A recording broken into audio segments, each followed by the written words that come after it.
మీరు ఎరెక్టైల్ డిస్ఫంక్షన్తో బాధపడుతున్నారా?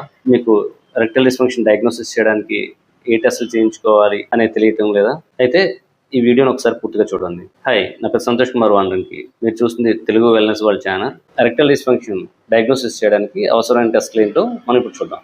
So sugar levels ఎప్పుడైతే హైగా ఉంటాయో సో వాళ్ళు ఎరెక్టైల్ డిస్ఫంక్షన్ వచ్చే ఛాన్సెస్ ఉంటాయి.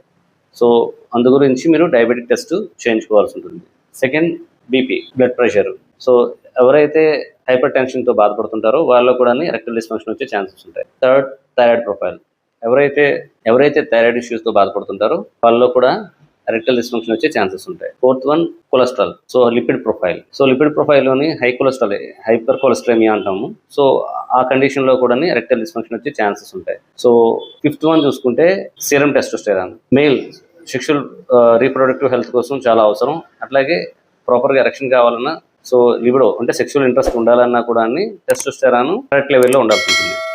లో టెస్టోస్టెరాన్ కూడా ఎరెక్టైల్ డిస్ఫంక్షన్కి ఇండికేట్ చేస్తుంది. సో ఇంకొక టెస్ట్ ప్రొలాక్టిన్. ఎవరికైతే ప్రొలాక్టిన్ హార్మోన్ ఎక్కువ ఉంటుందో సో వాళ్ళలో కూడా ఎరెక్టైల్ డిస్ఫంక్షన్ వచ్చే ఛాన్సెస్.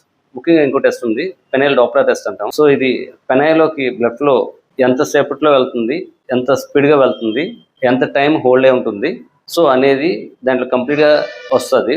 సో దీన్ని పెనిస్ డాప్లర్ టెస్ట్ అంటారు. సో బట్ ఈ టెస్ట్ అన్ని ల్యాబ్లో చేయరు. సో మేజర్ ల్యాబ్స్లో చేస్తారు, లేదంటే యూరాలజిస్ట్లో చేస్తారు. ఇది జనరల్గా మీరు ఎక్కడ పడితే అక్కడ చేయించుకోకూడదు. ఒక యూరాలజిస్ట్ అండర్లో మాత్రం చేయించుకోవాలి. ఎందుకంటే వాళ్ళు ఈ టెస్ట్ చేయడానికి ముందు ఒక ఇంజెక్షన్ ఇస్తారు.